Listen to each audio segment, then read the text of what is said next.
Bismillahirrahmanirrahim. Assalamualaikum warahmatullahi wabarakatuh. Mitra sejamaah siar, selamat menunaikan ibadah sholat maghrib untuk mitra yang menjalankannya di wilayah Bekasi dan sekitarnya.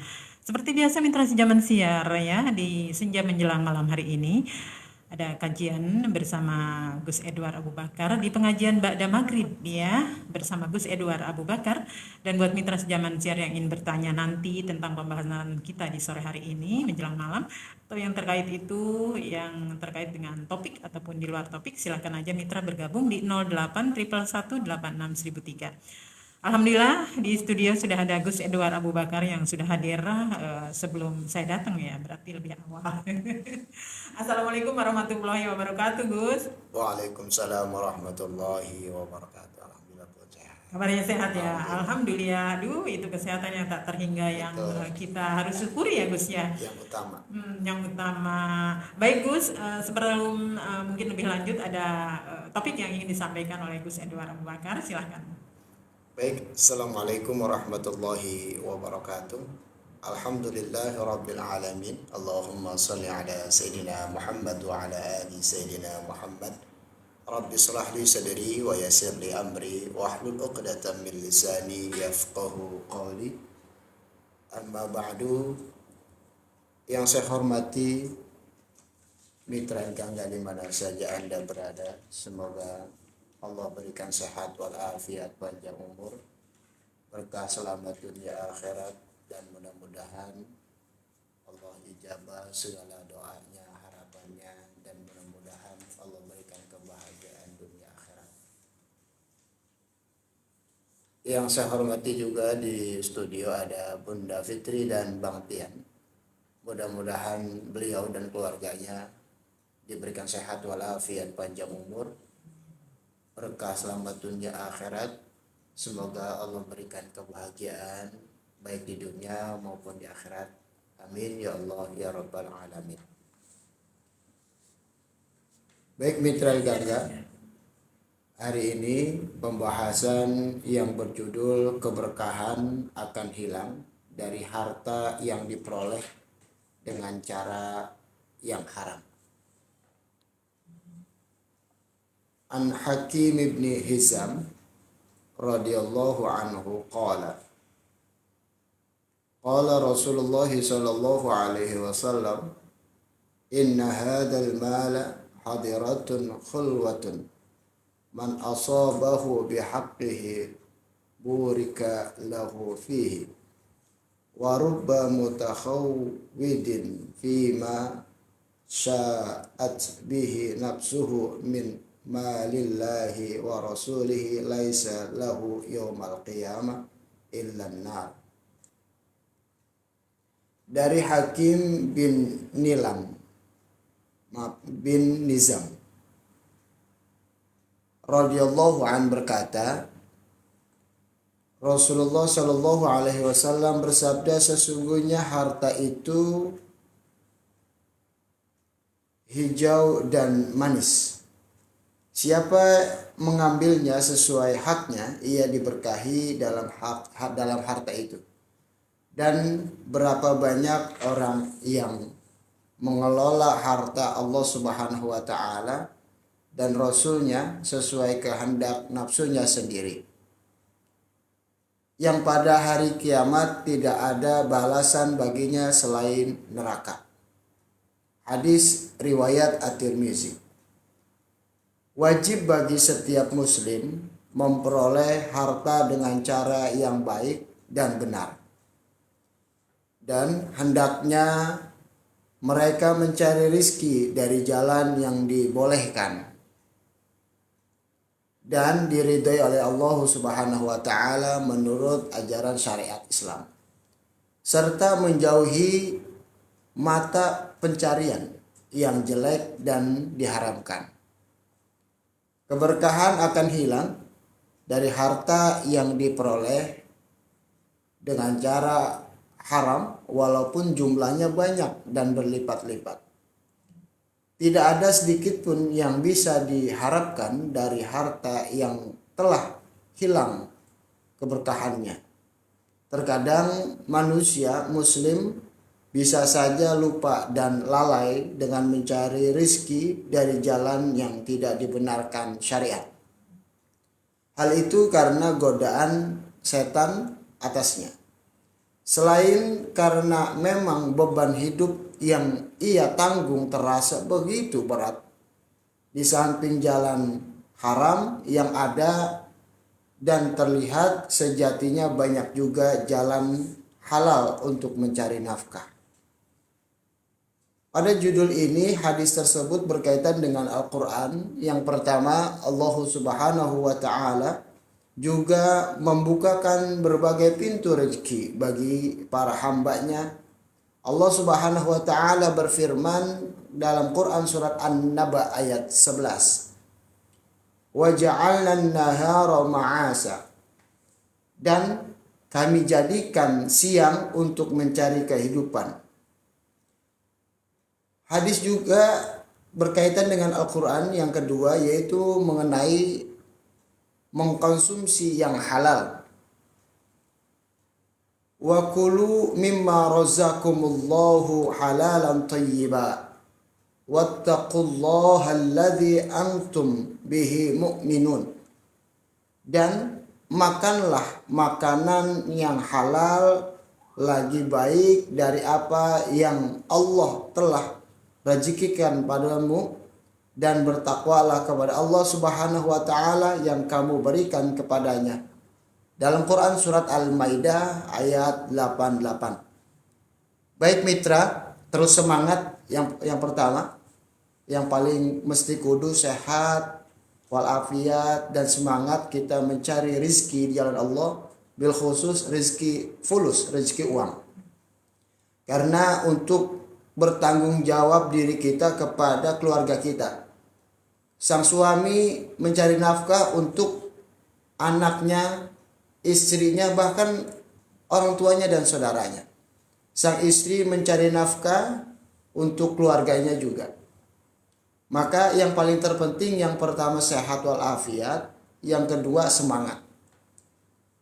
Yang selanjutnya kita dalam semangat itu harus yakin kepada Allah. Seberat apapun, pasti sangat berat perjuangan kita. Kita terus minta dan yakin kepada Allah, bersandar kepada Allah Subhanahu wa Ta'ala. Terkadang hidup kita, perjuangan kita yang kita sudah perjuangkan, ada orang yang masih kurang bersyukur akan keadaan itu. Masih menuntut akan kelebihan-kelebihan yang kita bawa, baik ke dalam rumah ataupun kepada diri seseorang yang kita ingin bahagiakan. Tapi nyatanya orang yang kita bahagiakan tidak menyadari bahwa dia kufur kepada Allah karena memaksakan dirinya untuk memaksakan suaminya untuk membawa uang yang banyak, rezeki yang berlimpah ruah. Akan tetapi dia kufur kepada Allah karena dia tidak bersyukur kepada Allah, tidak menerima daripada ketentuan dan pendapatan sang suami ataupun pasangan kita. Ini adalah perbuatan kufur kepada Allah. Mungkin di antara kita ada yang membanding-bandingkan. Misalkan sang suami bekerja, sang istri bekerja. Mungkin istri yang membandingkan, bang gaji lu kecil, gaji lu kurang gede, nggak asik. Kalau lu pulang sampai sore, lu pulang pagi bang, biar bisa ngalahin gaji gua. Ini secara otomatis sang istri mendapatkan azab dari Allah, mendapatkan kemurkaan dari Allah karena dia kufur kepada Allah. Seharusnya sang istri menguatkan suami, bang, gak apa-apa. Kalau gaji abang lebih kecil daripada saya, semangat bang. Kalau uang abang saya terima, toh nyatanya boleh bang, uang saya juga abang pakai. Kalau memang abang perlu dan abang butuh. Tapi akan kepastiannya yang bertanggung jawab memberikan nafkah adalah sang suami. Jadi kita bolehkan tapi kita ingatkan. Pastikan sang suami ini mendapatkan semangat ataupun dukungan. Berbeda dengan yang pertama tadi, dibanding-bandingkan bahkan dikecil-kecilkan. Yang ada kusut tambah kusut, ribet tambah ribet, yang ada hidup semakin kalut dan tidak tahu arah. Yang ditakutkan adalah menerima bisikan rayuan dari setan, kita bisa melakukan perbuatan-perbuatan yang dirugikan oleh Allah Subhanahu wa taala. Maka yang paling terpenting, rezeki itu bisa halal apabila kita bersyukur dan niatnya ibadah kepada Allah. Rezeki itu bisa haram apabila kita tidak takut, bahkan kita tidak menyadari kalau kita diperhatikan oleh Allah Subhanahu wa taala, akan haram. Contoh, kerjanya halal, tempat pekerjaannya halal, uangnya halal. Akan tetapi ketika dia mendapatkan gaji bisa menjadi haram. Karena apa? Ketika dia, contohnya dia memiliki gaji. Ketika udah dapat gajian, pertama dia berbohong dengan istri. Gaji gue dipotong. Dari misalkan contohnya 2 juta jadi dipotong 300 jadi 1.700.000. Dipotong tuh. Padahal apa? Maaf, bukannya bercanda, tapi ini buat menjadi hikmah dan pelajaran buat kita. Padahal 300 mungkin ditransfer ke janda yang lain, ke wanita yang lain. Dia berbohong pertama. Yang kedua, dia memberikan sesuatu yang seperti itu tidak baik, bukan tanggung jawab sang suami, dan tidak izin kepada istri. Walaupun hak suami lebih besar. Akan tetapi seperti itu pun harus izin. Berbeda sang suami memberikan sedekah, memberikan hadiah kepada orang tuanya, memberikan hadiah kepada gurunya, memberikan hadiah kepada saudara-saudarinya dan sahabatnya. Nah, maka ini halal bisa menjadi haram. Karena apa? Tadi berbohong dan tidak ada kejujuran, apalagi dia berani bekerja, berani berbuat, tidak merasa diperhatikan oleh Allah Subhanahu wa taala. Maka yang paling terpenting terus menyadari kita diperhatikan oleh Allah, kita semangat kepada Allah Subhanahu wa taala. Insyaallah Allah berikan bantuan dari ujian, cobaan. Ujian kita berbeda-beda, yang pasti kalau ditukar ujian itu tidak ada yang mampu. Kita jalankan ujian itu, kita berlindung kepada Allah. Insyaallah Allah yang pasti bantu dan Allah yang pasti mampu membela kita. Wallahu a'lam bishawab. Demikian. Baik, atur nuhun Gus Edward Abu Bakar yang telah menguraikan sebagian dari top keberkahan akan hilang dengan harta yang kita dapatkan secara haram. Nah, Gus, ketika uang yang kita dapatkan dikatakan haram, tadi Gus sudah uraikan ya. Lalu seperti apa sih ciri-ciri uang yang tidak berkah itu sehingga kita kadang-kadang rancu atau abu-abu gitu memilih uang yang tidak berkah. Sementara kita kan menginginkan uang itu tetap ada di dompet walaupun kita belanjakan, tetap ada. Padahal kita sudah belanjakan ke sana kemari. Nah, itu mungkin menurut Gus berkah. Tapi bagaimana ciri-ciri uang yang tidak berkah seperti apa, Gus? Baik. Contohnya simple, Bun. Misalkan begini, saya disuruh oleh Bunda. Kita bekerja nih. Gus, tolong belikan lampu. Di ruang tengah itu harus diganti lampunya. Baik, Bun. Dikasih uang tuh 100, Bun. Pasti dong ada kembaliannya. Saya berangkat ke toko, ternyata ternyata harganya cuma 50 pas. Saya bilang, Bun, harganya naik 60. Yang benar nggak tahu itu. Ya udahlah, Bunda juga nggak mau ribet. Ya udah ikhlasin aja lah gitu kan. Nah, 10.000 ini otomatis haram dan tidak berkah. Karena apa? Dia membohongi makhluk Allah dan dia mau nyari keuntungan, tapi keuntungan itu tidak memberikan keselamatan kepada dia. Ini salah satu yang seharusnya bisa mendapatkan rezeki berkah, tak jadinya rezeki tidak berkah. Mungkin saja kalau saya jujur, Bunda itu ngasih ini Gus buat beli es, kan begitu ya. Wah Bun, coba deh gitu. Saya pernah nyaksi sendiri Bun, diri saya. Saya pernah waktu belajar disuruh sama guru saya, waktu itu saya ngalamin itu es nyot ya, masih gope Bun. Saya beli, pas lagi beli, saya belinya itu 3 Bun, jadi 1.500. Ketika beli 1.500, saya belinya 4 Bun ternyata. Alasan kepada guru saya yang nyuruh.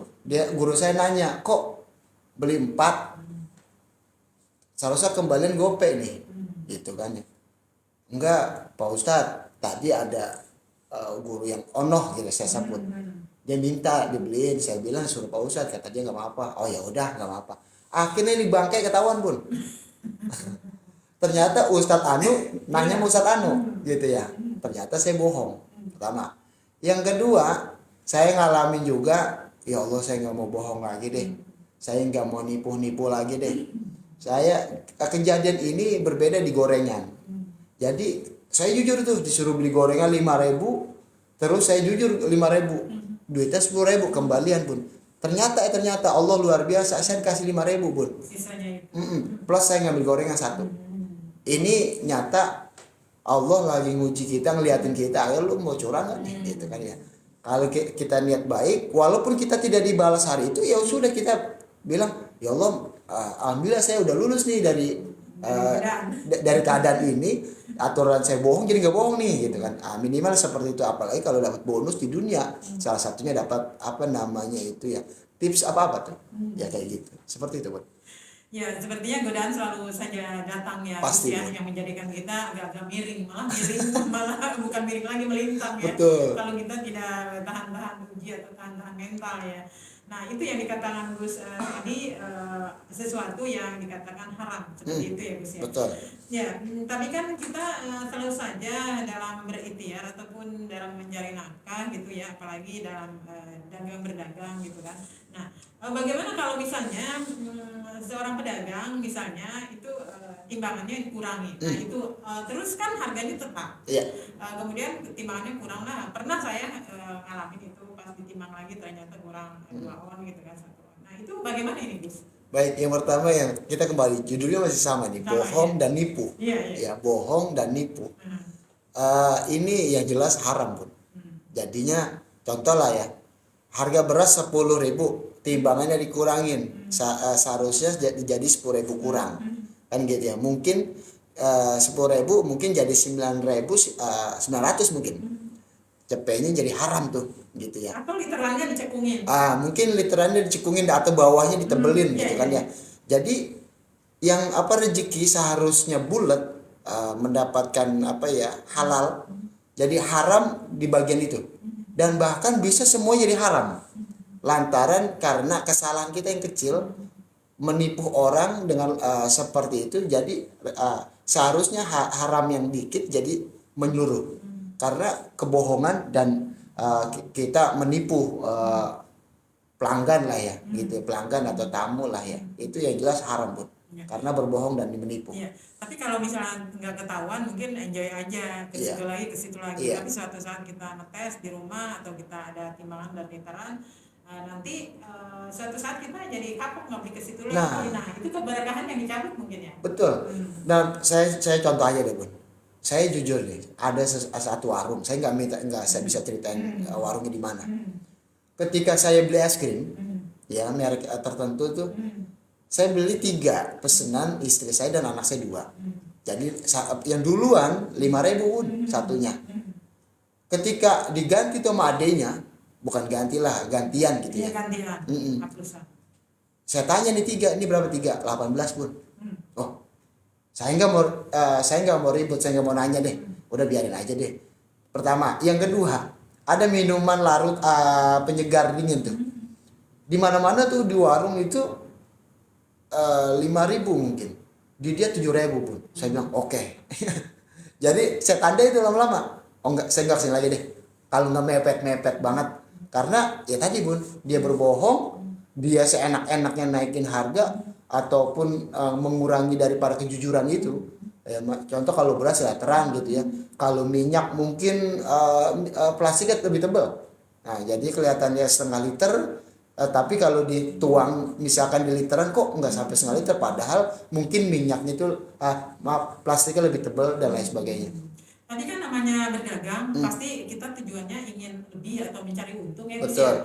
Tapi kalau melebihi dari harga yang mungkin sudah dikalkulasikan bahwa ini habisnya segini, ini perlu kita misalnya taruhlah esnya, kita keluarnya segini, harus dijual segini. Apa itu termasuk haram juga, misalnya melebihi harga yang di atas rata-rata mereka orang? Baik, bisa haram, bisa tidak Bun. Kalau haram itu dia seenak-enaknya menentukan harga sendiri, ya. Tidak haram karena orang senang membelinya, nggak apa-apa harganya lebih mahal tapi saya senang dah, simpel gitu. Saya lebih senang lah gitu ya. Akan tetapi sebenarnya sistem dagang itu begini, nggak apa-apa dijual untungnya lebih banyak, nggak apa-apa. Tapi yang jelas satu, jangan ada kebohongan. Yang kedua, jangan ada penipuan. Nah, kalau udah ada kebohongan dan penipuan, ya haram. Begitu. Intinya lumrah kali ya. Iya. Lumrah kali ngejualnya seperti Nah, sifat orang Indonesia kan ngikutin lumrah, Bun. Beli minyak di sono seberapa sekian. Kok di warung ini kah deh gitu kan. Iya Gus, kita terkait dengan topik hari ini ya, keberkahan akan hilang dengan harta yang didapat dari yang haram. Betul. Lalu kembali lagi nih, ada nggak Gus dalil makan uang haram? Misalnya taruhlah menikmati atau memakan uang yang bukan haknya, taruhlah korupsi misalnya. Oke. Gimana? Ya ada, Bun, ada. Yang jelas dalam Islam itu kalau bicara makan, jadi makan makanlah yang baik dan tinggalkanlah yang tidak baik. Jadi yang jelasnya dalam Islam itu, kalau ya sebenarnya kita dari kecil udah diajarin korupsi, udah diajarin korupsi kok. Oh gitu. Udah. Cirinya ketika dibeli, maaf, satu orang disuruh anaknya disuruh, ya, dek beli sabun. Dia sabun tuh mungkin 2.000, dia bilang mah naik 2,5. Ini korupsi, Bun. Tapi emaknya atau ibunya ya udah santai aja, Nah, biar aja lah, karena dia pikir yang penting yang disuruh mau dan sekarang udah mendapatkan barangnya, tapi dibiarkannya itu, Bun. Tidak dikritisi Betul. Atau dikritik gitu ya sama ibunya ya. Jadi kita kritik itu bukan perhitungan uang ke anak, Bun. Tapi kejujurannya. Jadi akhlak ataupun sifat yang jelek itu nanti ketanam. Lebih baik akhlak yang baik kan. Jadi contoh, ya harus sih sebagai orang tua, kok 2,5 dek, bener kamu bohong ya, itu harus ya. Bukan bukannya begini loh, kayaknya ini buat intimidasi anak, bukan. Jadi lebih baik dari kecil, sejak dini ditanamkan kehati-hatian itu, kekhawatiran itu, biar apa? Anak itu enggak, ya maaf ya, dari kecil baik, akhirnya baik. Kalau dari awalnya bejat, ya nanti jadi pejabat. Seperti itu ya, Gus ya. Iya. Jadi koreksi ataupun pertanyaan dari orang tua selaku ibu ya, untuk hal-hal seperti tadi itu perlu kita kritisi ya. Betul. Perlu kita tanyakan dengan bahasa ibu kepada Betul. anaknya mungkin ya. Jangan pakai bahasa preman. Iya, jangan sampai membuat dia justru enggak ngaku. Betul. Gitu ya. Jadi perasaan mama kemarin beli 25, kenapa sekarang? Nah, ya nak gitu. Maaf sekali lagi, bukannya kita kejam sama anak ya, Bu. Iya. Tapi kita karena kita sayang sama anak, ayo, bener kata Bunda tadi, dengan bahasanya orang tua, bukan bahasa preman. Jadi sehingga ini anak tahu mana yang salah, mana yang benar. Jadi nanti ketika tumbuh tanpa tumbuh, dia tahu, oh ini nggak boleh nih, mama ajarin nih, no ini boleh nih gitu. Tahu baik buruknya ya. Betul. Ke depannya. Setuju. Anak kecil biasanya cepat tanggap dan lebih katakanlah peniru ulung ya. Pastinya. Jadi niru. Pasti. Nah, satu lagi nih Gus, ini sebelum mengakhiri perjumpaan kita dengan tema ini, keberkahan akan hilang dengan harta yang kita dapatkan secara halal. Lalu saya cuma tanya, kenapa sih duit haram itu cepat habis gitu? Kenapa, Gus? Kalau ada bahasa orang sini pun, orang Bekasi, duit setan dimakan jin gitu ya.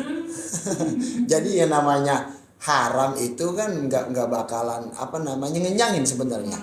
Intinya nggak, namanya gini aja, barang berkah itu ngenakin, Bun. Ngenakinnya gitu sedikit, tapi kok ini kita pikir-pikir kayaknya udah 9 tahun ini barang gitu kan ya. Nah karena berkah, Bun, nyarinya benar, gunainnya benar, dan sampai ngerawatnya juga benar, jadi berkah. Nah kalau yang haram itu kenapa kok misalkan dapat duit 10 juta atau 15 juta kok nggak ada hasilnya gitu? Karena tadi bahasa orang sini aja, duit setan dimakan jin gitu. Iya, luar biasa ya. Baik, sepertinya ini topik adalah sesuatu yang kita hadapi sehari-hari ya Gus ya. Betul, Cuman betul. tadi Gus bilang itu alangkah baiknya mungkin sejak dini kita menerapkan kepada anak-anak terutama putra-putri kita untuk selalu punya punya karakter atau Betul. punya akhlak yang baik ya, sehingga tidak nanti ke depannya atau dewasanya tidak akan menjadikan mencari uang yang tidak haram gitu Iya. ya Gus ya. Iya. Baik Gus, sebelum meninggalkan ruang siar ada sesuatu yang ingin disampaikan baik yang terkait dengan topik ini malam hari ini, silakan Gus. Baik, saya garis bawahi, kita mencari duit yang halal bisa menjadi haram. Tapi nggak mungkin nyari yang haram bisa jadi halal. Gitu ya. Halal bisa jadi haram, haram belum tentu bisa jadi halal.